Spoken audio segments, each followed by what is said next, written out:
the real reasons the Dems caved. And listen to the end. It's going to be almost unbelievable, but this is what I'm hearing out of DC. Okay, so listen very carefully. I'm going to build this in. First of all, we know Schumer has something to do with this. All of the people who are doing this, ironically, we're not up for election next year, right? On top of that, the Dirty Eight.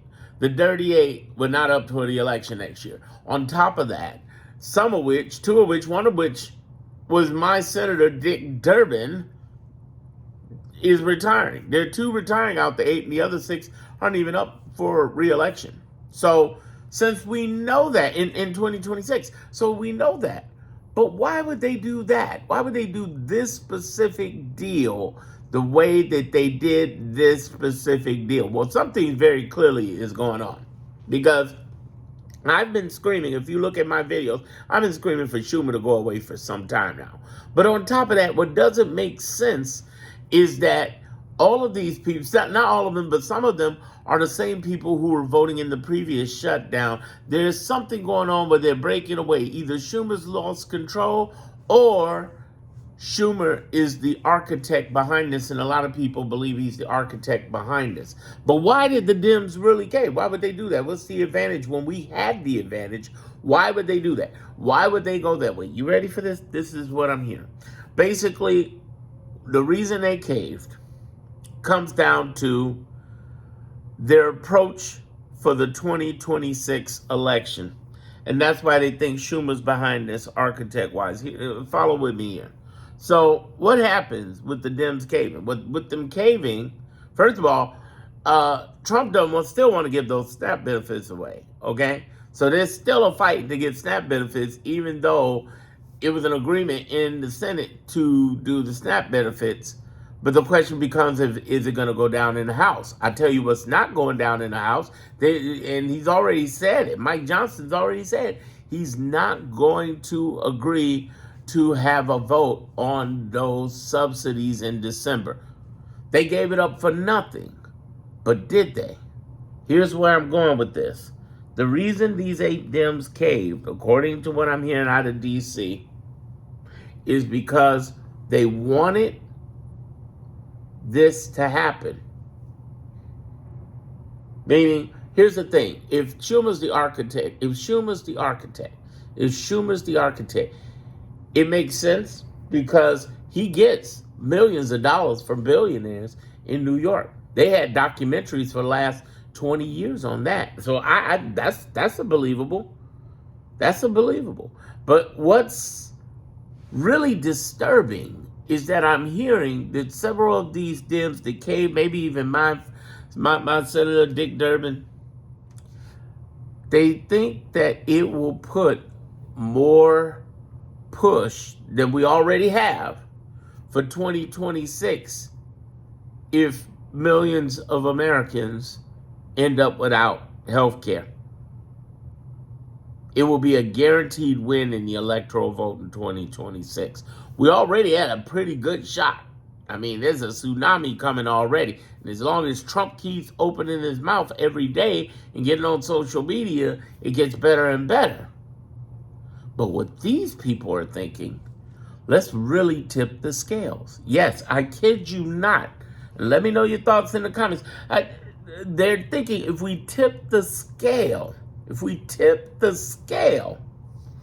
by making sure we make this deal, because we know the Republicans are going to lie, then 20 million Americans will have their subsidies go up. They're more than double.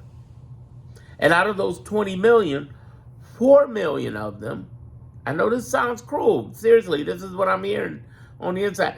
4 million of them could decide not to have the health care. And that every year they don't have their health care, 50,000 of them will die slowly or quickly.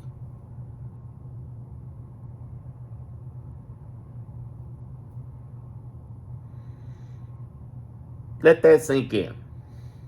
Because I got something to say about this that you should hear. If you've listened this far, thank you. I want you to burn to etch in your head. Write it somewhere, whether it be on your phone, your refrigerator, somewhere. Remember these 8 people and the other 10 people, some of which are part of that 8, from the first shutdown. I have said throughout my channel, if you're new to me, that this is now, we're dealing with a civil war going on with the Democratic Party in roughly 3 to 4 ways. And the first one is the progressives versus traditionalists. All of the people, they're not moderate Democrats. This is some traditionalist thinking. You know, the people who are standard. They're not thinking about the people, they're thinking about numbers. And in this case, they're looking at numbers, either money they're getting, paid money, or the numbers to push the scale in 2026. I'm telling you, that's what they thought. Hey. And I was like, wait a minute, that's cruel as fuck. Because you mean to tell me that 4 million people go without health insurance in 2026 because the Republicans ain't holding that shit up? And you mean to tell me 50,000 people gotta die? 50,000. And I didn't believe it at first. I was like, no. And they broke it down to me. Listen. And other people are hearing this too. It's coming through, but it's almost unbelievable, isn't it? That people would be willing to let 50,000 people per year die. Now, Bernie Sanders talks about this 50,000 per year who don't have health care, who would die slowly or quickly. And these numbers would push Democrats all the way over to control House and Senate, and they can start doing all sorts of things, even impeaching Trump if they want to. Or they can, really change a lot of things down before you even get to 2028. But 50,000 people got to die because of that every year. They're pushing it all the way over. Instead of, think about what I'm saying here, instead of having 40 days, 60 days, 90 days, 100 plus days to hold out with the Republicans, they capitulated in hopes that the Republicans screw them over so that they can screw them back over the next 10 years. Because basically in 2026, it would be a big change. In 2028 would just add on to 2026. A blue wave for 26 and 28 would mean that they would be, or Democrats would have power and be able to do this for a very, very, very long time. And it's not by coincidence that these decisions were made by Democrats who have nothing to lose because they're not on the chopping block. There's some strange shit going on. And I got to tell you right now, my thoughts on this come down to this. And I want y'all to listen very carefully to me. When 2026 and 2028 roll around, y'all remember these names. Y'all remember these people, have them etched into your head. Come time to vote if any of these are your people. But here's another thing, because this was a powerful word that Ezra talked about, one of the co-founders, Elia and Ezra of indivisible.org. But Ezra talked about this one core thing. He said, you don't begin to win with democracy in elections, you win in primaries. Now everybody's talking about 2026. Okay, but what about these primaries? What about these primaries come up? Because several of these people need to be primary like a motherfucker. They do. But it becomes another hard thing that's up, and most people don't talk about. A lot of people say, well, we need another party. You're up against $2 billion institutions, the Democratic Party and the Republican Party.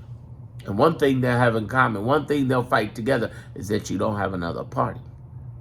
Just like there's only one NFL. You know, Ice Cube started his own form of football league, and they fought him. They did everything they could to hate on him to keep him away. There have been people in the past who started their own baseball leagues and done what they could. Basketball leagues, same thing. Okay, in fact, forgive me, Ice Cube's was a basketball league, and the NBA's been fighting him, I think it was. I'm getting it confused whether it's football, basketball. But all three of those major sports are fighting to make sure there's nobody else in the game. There's room over there for that game, too, because a lot of those guys are trying to do pay-per-view for every damn thing to watch every sport, which is crazy. But I want to share with you the importance here, the primary of these people. We got to kick out the traditionalists. We got to kick them out. We got to banish these motherfuckers. They got to be done. They got to be done. Enough is enough of this shit, don't you think? I mean, it's not just, and I've been saying this, if you're new here, you definitely want to subscribe. Here's the deal. I've been saying this for the last 11 months, that the problem we have is not necessarily right. It's left. We got a big left problem. These people are turning against us because they're for their own interest. I mean, we always talk about Congress for their own interest, but in this case, they're for their own fucking interest. And each one of those, here's another thing they all have in common. All 8 of these people are millionaires. Some mega millionaires. But all 8 millionaires. They'll be all right. But these people dying won't be. And I'm sure, you know, because somebody's already gone to their people to ask them about it, and they go to them, and they're trying to make sure this doesn't get out to what I'm saying, because, you know, we're going to let Americans die? Oh, no, we didn't mean that. That's not why we voted. But if you notice in all the interviews that happened in the last 24 hours, everybody is not giving a clear answer on what the fuck happened. Nobody. What I want you to understand is that the thing you can do is, if any of these 8 are in your area, there's 2 things to remember. One, are they running again? Who's running against them, so you can look and see if they're more progressive. There's got to be some progressive people, and we got to start helping them right now, especially if it's 2020. And well, all of these people are 2028 who's running again. I think there's 2 retiring, including Senator Durbin, but I forget if Durbin is 26 or 28. I think it's 28. But here's the thing I'm going to say about this. Let's say they're retiring. Who's trying to come in? Are they progressive? Let me give you an example. J.B. Pritzker, our governor, has endorsed, I think, a lady for Dick Durbin's seat. But my concern is she progressive? I love my governor. He's a good man. But fuck what he's saying. What is going on progressively with this person? Are we replacing a Durbin with a Durbin? Or are we getting somebody new in there? We need some Mandani type motherfucker. Mandani type motherfucker. We need somebody up in there who's ready to stand up and stand on business and go further left instead of being this centrist moderate bullshit. Because that's where the traditionalists are. Centrist moderate. Okay? I think Kamala's a lot more left than people think, growing up like she did. She grew up with straight up, hippies, educators, hippies, intellectuals who met at a movement. You know what I mean? I think she's more open to that, but she tried to feed. She had 107 days, y'all. She had 107 days. But I tell you this. Y'all better get ready, because we get ready to have not just a tsunami on the red. We need to have a tsunami in the left. We need to watch out, clear out all of these traditionalist motherfuckers who are out for self, who cave in like this. None of them need to be senators, nor any traditionalists who are in the House. Though I gotta give Jeffries one thing. I don't like Jeffries. I think he should be replaced just as much as Schumer. I've done videos on my channel about it, but I gotta give the man one thing. In both shutdowns, he stood tall and held all his people together. And he had a lot more people. So what does that say about Schumer's leadership? It's time to retire. They need to fire Chuck Schumer. They need to fire Chuck Schumer. He needs to go. Bye-bye. He needs to go. No more Chuck Schumer. He go bye-bye. Enough is enough.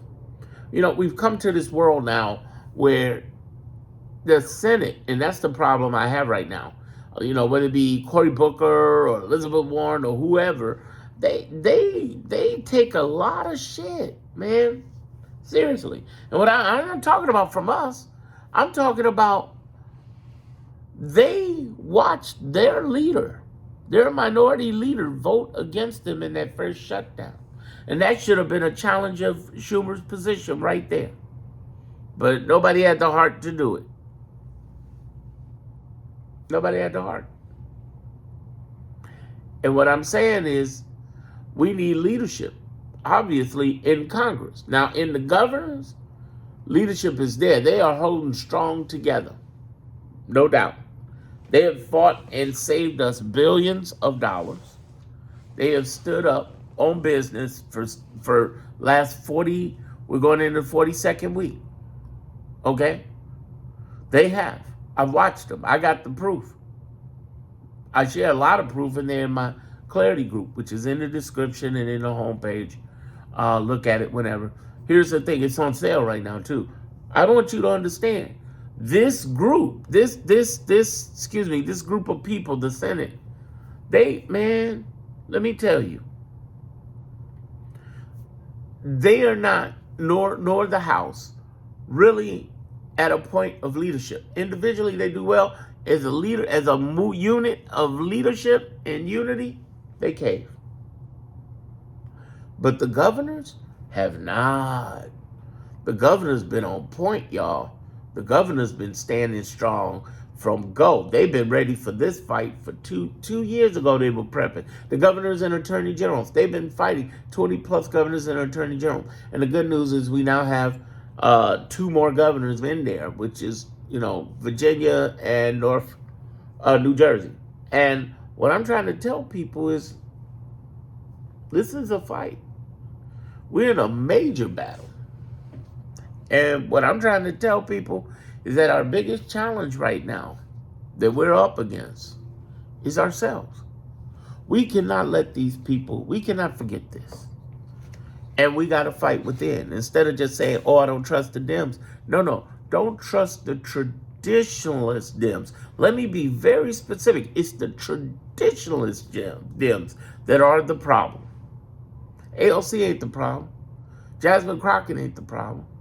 Several other Dems, on the Senate side, aren't the problem. It's this specific type of Dem that we need to primary out or make sure that whoever comes in and replace them, because Dick Durbin's coming in, are they traditionalists or are they progressives? That's what we need to do. Get with indivisible.org. Sign up to indivisible.org, y'all. They're a great organization. When I was working Kamala Harris's campaign last year, after we lost because the you-know-what was stolen, that's all I'll say, because YouTube capitulates. They don't want to say nothing. Last year, they recommended them to me. So I went over there and just get on the email list and listen to them. They're on point.